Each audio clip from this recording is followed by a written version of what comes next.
I'm your host, Quam Thien, and I. Beneath the ancient pyramids of the Maya, a mystery lay buried for hundreds of years. It was a secret of immense importance that an entire tribe had striven to conceal for centuries. In 1519, Hernán Cortés and 500 soldiers landed in Central America, initiating a bloody conquest of the Aztec Empire. But Spain's victory not only marked the fall of the Aztec Empire, it also paved the way for the destruction of the great Maya civilization. The enigmatic Mayan pyramids lay buried, invading armies were reduced to ashes, and glorious cities faded into oblivion. Is this merely the collapse of a civilization, or does it conceal a secret that Spain does not want the world to know? The Spanish destroyed the sacred structures of the Maya, but they could not erase every last trace of them. Deep beneath the earth lie mysterious pyramids. Upon stone slabs are strange inscriptions carved into them, along with legends of giants and the mythical Golden City. All the evidence indicates that the Maya people are holding something of critical importance. What profound secrets lie hidden within those Mayan pyramids? Could these mysteries be connected to Atlantis, ancient gods, or even a lost advanced civilization? This is not merely the story of the Spanish invasion, but also a journey to uncover the final secret of Mayan civilization. All will be fully decoded in today's video. M. Lonely. I.'s name in the Aztec. According to local legends, in ancient times, a group of people known as the Ant people suddenly received a command from the gods stating, "A great famine struck, forcing them to abandon their homeland and seek refuge in the south to build a new nation." Therefore, the entire tribe prepared their provisions together and began their migration. Their homeland was named Aztlan, an archipelago where white-tipped reeds blanketed the islands. White Land, Atlantic Ocean. In Greek mythology, Atlas was a Titan giant condemned to bear the heavens upon his shoulders. The names of the Atlas Mountains and the Atlantic Ocean both originate from this deity. Plato recorded that around 9000 BC, there existed an island in the Atlantic Ocean called Atlantis. However, this island was suddenly devastated by a catastrophic earthquake and flood, causing it to sink beneath the ocean in just one day and night. Atlantis. Why am I so certain of this? Because, according to Plato, the people of Atlantis worshipped three gods. One is Amun, the sun god. Two is Hades, the lord of the underworld. Three is Persephone, the goddess who rules the realm of the dead in Greek mythology. These three deities are identical to those worshipped by the Maya. This is the conclusion of American scholars, such as Charles Borrow, French, and Edward Thompson, American. They discovered a profound connection between the Mayan civilization, Atlantis, ancient Egypt, and even ancient Greece. Therefore, these scholars believe that the Atlanteans were not destroyed when the island sank into the sea, but rather managed to evacuate to safety in time. Another group went east, to Akkad, and they were the ones who built the pyramids at Giza. Meanwhile, another group migrated westward to the Central American region and constructed the pyramids of Mayan civilization. In addition, the Mayan creation myth also shares astonishing similarities with the Bible. I will analyze this fascinating detail more thoroughly in a later section of this article. The Mayans abandoned Atlantis to seek a new land to inhabit in Central America. Fearing they would be submerged in the Great Flood, they sailed toward the mountains. After an extremely arduous journey, they finally reached what is now the Valley of Mexico, a region situated 2,242 meters above sea level. Surrounded by mountain ridges over 5,000 meters high, they discovered this place possessed majestic mountains, lakes, incredibly lush landscapes, and fertile soil, which filled them with immense excitement. At that moment, an eagle swooped down from the sky, a snake clutched in its beak, and landed on a cactus branch. The Maya believed this was a sign from the gods, instructing them to settle in this place. They named the land of the Dragons du Camp. To this day, the national emblem of Mexico remains an image of an eagle perched on a cactus, devouring a snake. At that time, the Maya did not build cities around the lake. The reason was likely that they still held a memory of the island of Atlantis. Therefore, they went to the center of the lake to recreate the image of Atlantis, constructing an artificial archipelago, and this place was named the Lavane of Central America. The Aztecs, descendants of the Maya, built the capital of their empire on this very site. That was the city of Tenochtitlan, which was once home to 1 million people at its peak. Then, on August 13, 1521, the Spanish officially vanquished the Aztec Empire. When Spanish officials were present here, they noticed that the Tenochtitlan region was frequently flooded. The most severe flooding occurred in 1629, when the entire city remained submerged for 5 consecutive years. At that time, the Spanish authorities had to implement a large-scale drainage project to dry out the lake. Mexico City was built on the very foundation of this lake, where approximately 8.5 million people now live. Therefore, the true treasures of the Maya and Aztec are the people of Mexico City themselves. And once this is discovered, the whole world will surely be astonished. Regarding the Spanish invasion of the Aztec Empire, Mexican President López Obrador has demanded that the King of Spain and the Vatican's Pope apologize for the crimes of killing indigenous people and destroyed their ancient civilization. However, neither Spain nor the Vatican responded to this request. Unable and unwilling to explain, as the earliest documents from the 16th century have been stored in an extremely inaccessible manner within the underground archives of the Spanish Crown and the Holy See of the Vatican. Not only do these documents record the strange events during the fall of the Aztec Empire, they also reveal secrets of Mayan civilization. At the beginning of the 16th century, when the Spanish first invaded Central America, the Aztec Empire had a population of approximately 6 million.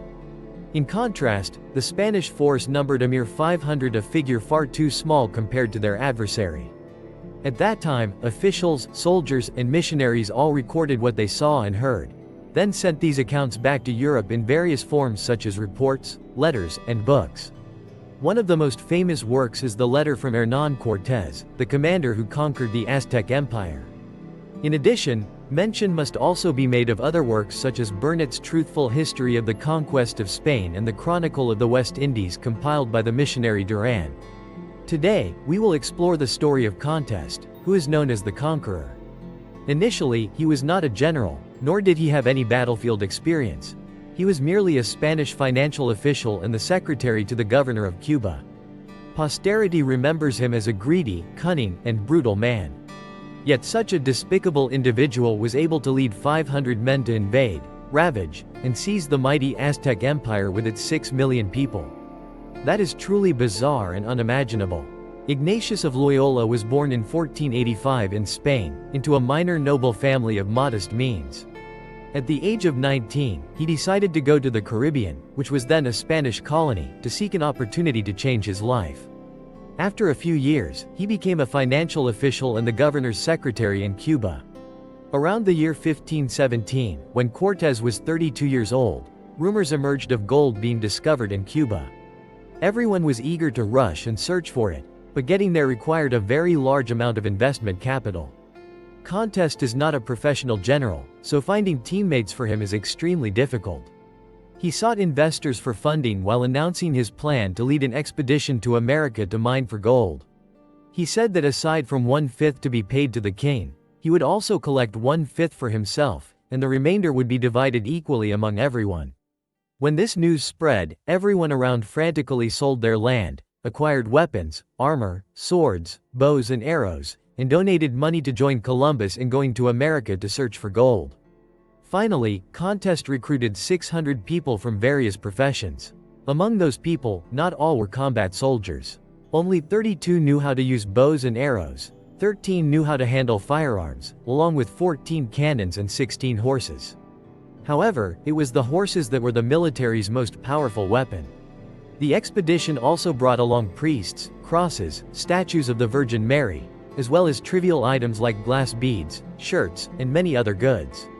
After making full preparations, his army began their journey along the Central American coast. Along the way, they advanced while gathering information about places rumored to have gold. Initially, they encountered quite friendly natives and were warmly welcomed by the tribal chiefs. The competition also returned the glass beads to the indigenous people. The natives saw those stones and mistook them for precious gems. Actually, these glass beads are practically worthless in Spain, but in the eyes of the natives, they are treasures. The tribes immediately brought gold, pearls, and many other valuable items to trade in exchange with Cortés. When Cortés saw the gold, he forced the man to light a lamp and interrogated him about how much more gold they had. "What do you need gold for? These feathers are far more precious than gold or silver. They are symbols of the power and honor of the leaders. We are only fond of gold.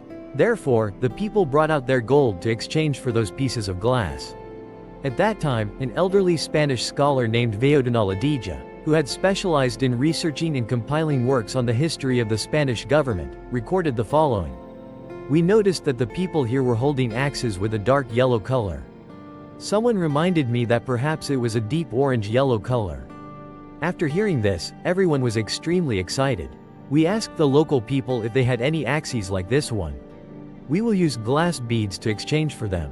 Immediately, hundreds of people from the Kalang tribe rushed over, each holding a golden axe in their hands. And we exchanged the glass beads for their goods. When the local people received the glass beads, their joy was even greater than ours. Finally, we collected a total of 800 axes. We eagerly brought them aboard the ship to test whether the gold was truly pure. As a result, all the axes were made automatically and are of no value. We all unanimously agreed that this exchange was truly excellent. A day of hard work just to trade for things of little worth. What a meaningless race it is. After that, the Spanish continued to use glass beads to exchange for information about gold. The natives say that gold can be found in Mohigo. At Mohigo, it is rumored that gold and silver are piled high on the walls and roofs of the houses. After hearing those words, everyone's eyes lit up with hope. That night, they once again tossed and turned, unable to sleep, busily preparing for the upcoming journey. Upon returning to the ship, they were astonished to find the entire vessel crammed with roosters and hens running about chaotically. Some say that flock of chickens was caught by the sailors from the village. The new year is almost here. Why are you stealing people's chickens like this? Is this behavior worthy of a nobleman? Afterwards, Mr. Yoko invited the village leader and continued to present him with gifts such as glass beads, bells, and Spanish-style shirts. So that was an apology for stealing their chicken. Some New Year celebrations pass with solemnity and discipline. Once, the sailors on the ship arbitrarily seized the property of the local people. He immediately ordered the hanging of this Spanish criminal. In the next leg of the journey, Ted discovered a temple on the island of the Maya people, a place of worship for statues of the most peculiar and bizarre forms.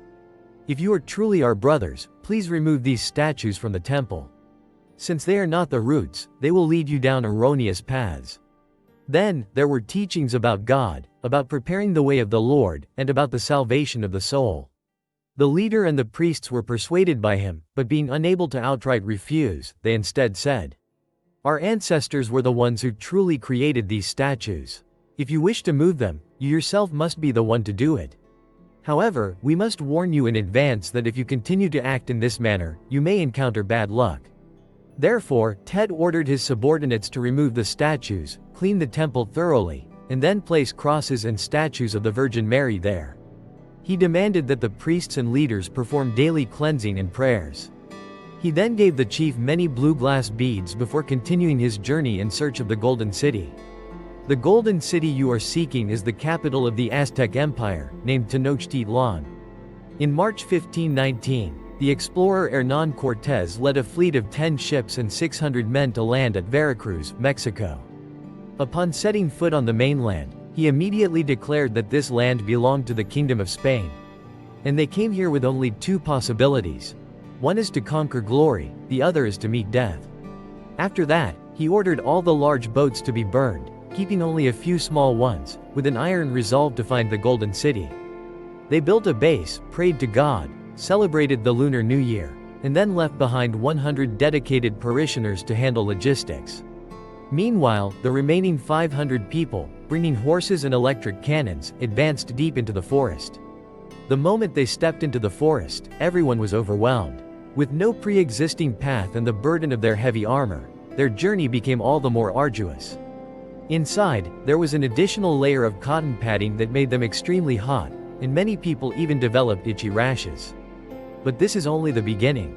On their journey, they discovered countless pyramids and temples, surrounded by a vast sea of people, packed as densely as thick fog. There were even corpses that were still fresh, victims sacrificed to the Aztec sun god. According to Aztec legend, they had to sacrifice a living person each day so that the sun god would continue to rise the next morning.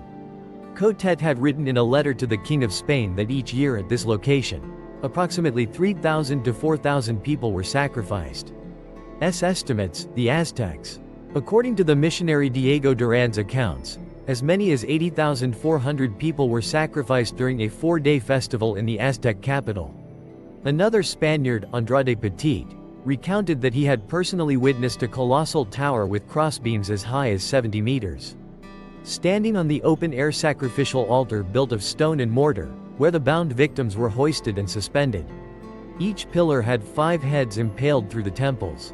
We counted the pillars together and noticed 5 skulls hanging from the central one. The counting results show a total of 136,000 heads, not including the heads of the statues on the towers. When these letters were sent to Spain, the Europeans believed they were complete forgeries.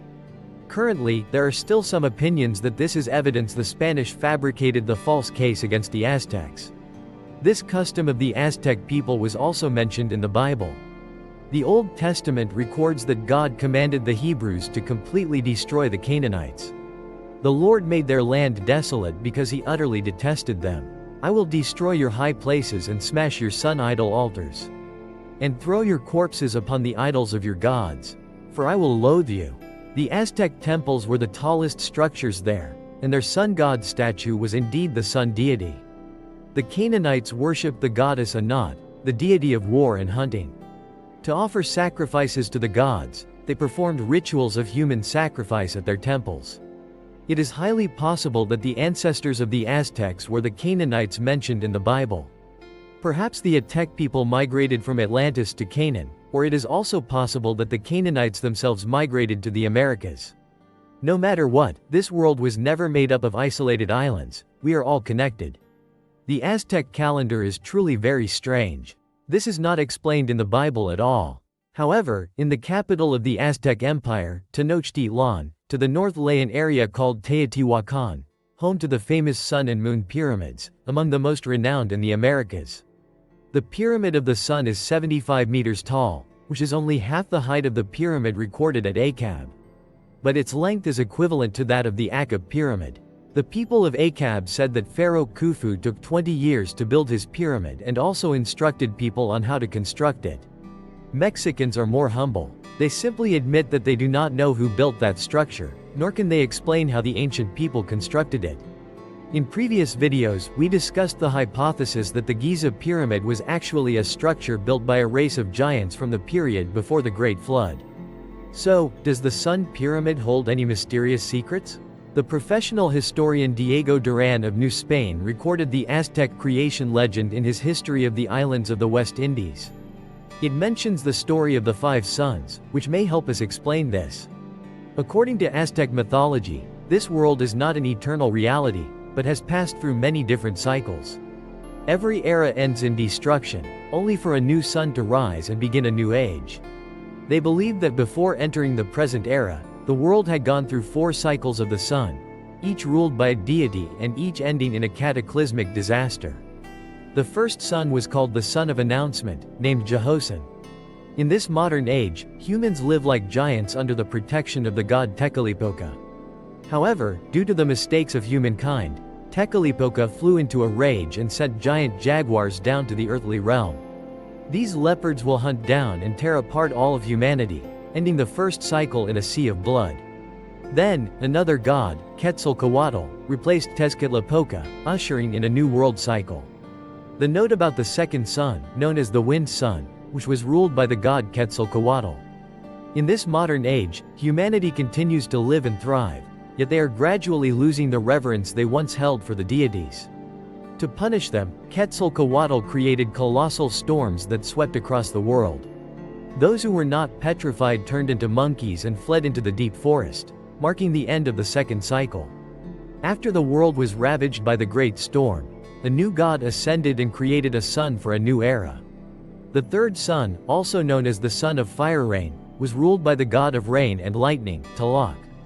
However, for an unknown reason, Tlaloc failed to fulfill his duty, leading the world to descend into chaos. To restore order, he punished humanity with a terrifying rain of fire. The flame pursued all living beings. Only a fortunate few survived by transforming into birds. As the flame was extinguished, the Earth's gaze dimmed along with it, plunging the world into darkness and heralding the arrival of a new cycle. The fourth sun, also known as the water sun, was ruled by the goddess Chan Chu Lin Kei. In this modern age, humanity continues to thrive and develop, yet once again they have provoked the wrath of the gods.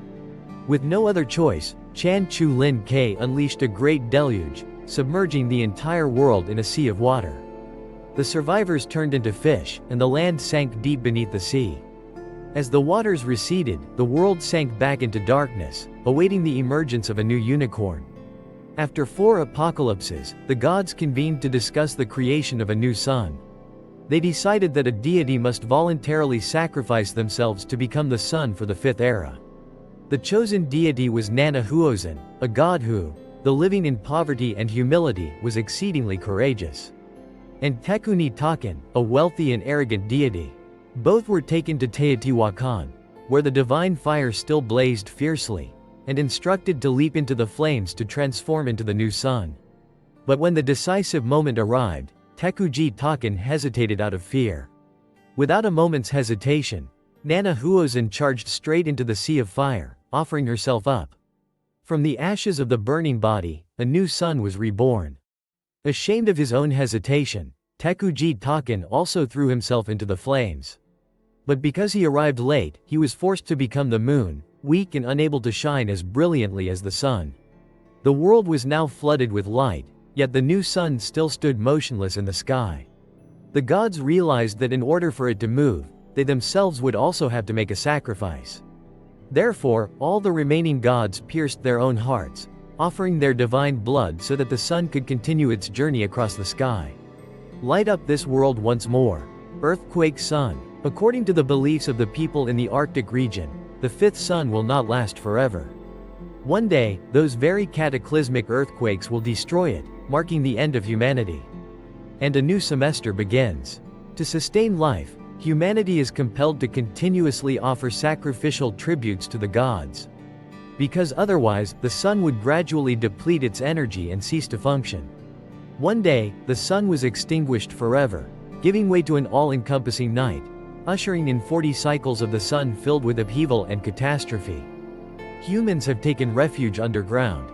The people of the Arctic region recount that their ancestors, originally comprising 7 tribes, left a deep underground cavern to enter a new world. Stepping outside, they realized that besides themselves, other colossal creatures also inhabited the eastern lands. In ancient times, the gods created the giants. They lived very quietly and discreetly, yet they were the ones who truly endured through all the ups and downs and upheavals. Among those giants, there was one who represented all the others. Built pyramids in Mexico to serve as settlements for their people. But when the gods realized these pyramids had been built too high, they launched an all-out and ferocious attack, destroying all the architectural structures, leaving only the Pyramid of the Sun. There is also a city called Cholula in eastern Mexico. The place that boasts pyramids with a base area 6 times larger than that of the Pyramid of Akkab. Before the French arrived, this area was just a vast stretch of wilderness. However, upon arrival, they realized it was truly an ideal hill. They built a church right on the grounds of the village communal house. In 1884, the local people discovered that the land at Trandoy had begun to erode, revealing the ancient walls of a citadel. During excavation, they discovered a 6-tiered underground pyramid deep beneath the earth. But they only dug down to the 3rd level and then stopped, not daring to dig any deeper. Many people still believe that stories about giants are merely mythical legends.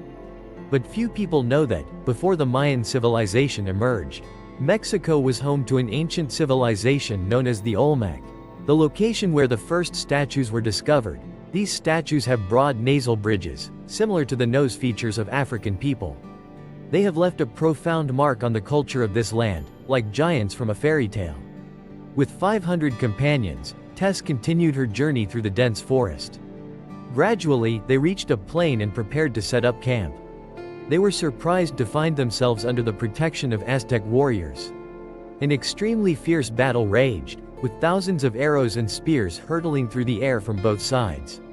At that time, approximately 12,000 Aztec warriors attacked them. But when the Spanish army appeared, the Aztecs, who had never seen horses before, thought that those riders were true monsters. They panicked and fled. In this battle, the Spanish side had only 2 fatalities. The rest were captured as prisoners, including 2 of their leaders. Then, Tess used the blue jewels and the cloak to persuade the Aztec leaders.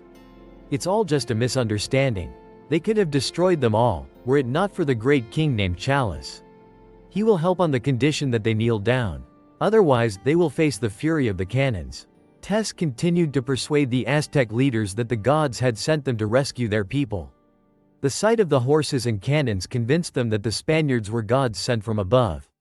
And gradually, more and more tribes joined the alliance in Spain, abandoning the practice of human sacrifice. They were devout Catholics and maintained absolute loyalty to the King of Spain. On the boss's orders, they both protected Tess and brought him plenty of delicious food. However, the cruel act that Tess committed was using glass beads to exchange for the gold of the local people, thereby amassing a great fortune. Conquest of the Aztec Empire was her alliance with the Tlaxcala, a tribe that was under the empire. Since being invaded by the Aztec Empire, they have become pawns in a grand game of chess. Every day we face oppression, our gold is stolen, and we are not even allowed to go elsewhere to find salt. The Tlaxcalans were not part of the Aztec people. On the contrary, they had a long history of conflict with the Aztec Empire, stretching from ancient times all the way to the present day. Miss Tess is about to cross the land of the Tlaxcala to meet King Aztec Montezuma. Upon receiving this news, the Tlaxcalans immediately mobilized 50,000 warriors to attack the Spanish forces. You claim to be gods, then I wish to taste your flesh to see if you are truly as mighty as you boast. You are plotting for Montezuma, we will destroy you too. Tess saw 50,000 warriors facing a mere 500 men, and the confidence within him nearly vanished. After hanging up, he once again prayed for the gods' protection. They took refuge in an ancient local fortress, shaped like a miniature pyramid. 3 soldiers formed a squad, with rifles and bows positioned behind them to provide defensive support. The indigenous people's stone knives are incredibly sharp, capable of cutting through anything with a single stroke. The battle grew increasingly chaotic, with men wielding knives and spears charging in to kill without a trace of fear. Nothing could stand in their way, although the Spanish attacked with guns and bows and arrows, killing many opponents. But the enemy's armed forces were growing increasingly powerful. Each time they repelled an attack by the Tlaxcala people. Lady Tet once again sent an emissary to express her desire for reconciliation and to affirm that she had no intention of harming the Tlaxcala people. They returned the captured soldiers along with the tribal chieftain. Aunt Tet continued to skillfully use her words to persuade everyone of the Spanish man's kindness. They are not invaders, they are divine messengers, sent to rescue everyone from the cruel tyranny of a she. With her cleverness, the Tlaxcala people gradually surrendered and helped Miss Tet protect him and all the troops under his command. Miss Tet received from this tribe a large quantity of food, provisions, and even beautiful young women. Then, he asked the tribal chief about the gold. But the leader replied that all their gold had been stolen by Montezuma. However, the chieftain brought out a gift. A very large leather cuirass, reaching from the knees to the hips, the size of a Spanish man. The captain explained that this was the mist created by the Asu people's ancestors. The giants who once battled them were ultimately utterly destroyed. I never imagined that the giants from the stories actually existed. And he decided to bring this type of mist back to Spain to present to his king. After allying with the Tlaxcala people, General Tet led her troops into the city of Titlan, the capital of the Ate region, home to the largest pyramid. But when she entered the city, Aunt Tet realized this place was not at all as dazzling and splendid as he had imagined. The moment they set foot in the city, the dazzling lights emanating from the skyscrapers left them utterly awestruck. But immediately, a horrific stench rushed straight into my nose, along with countless painted, dried skulls, all remnants of sacrificial rituals. Aunt Tet witnessed everything and sensed a sinister, evil energy spreading. Within her, a steely resolve arose. She must destroy all the idols they worshipped. Miss Tet knew full well that once she stepped inside, it was like straying into an enemy's banquet. The door would shut tight, and everything would wither away. The following day, they were led into the palace for an audience with King Montezuma. Upon entering the palace, a strange thing suddenly happened. Around Montezuma, Miss Tet noticed there was no sign of any bodyguards. He entered the room, his stern gaze fixed intently upon the king. Meanwhile, the Spanish soldiers ceaselessly polished their sword blades, as if ready to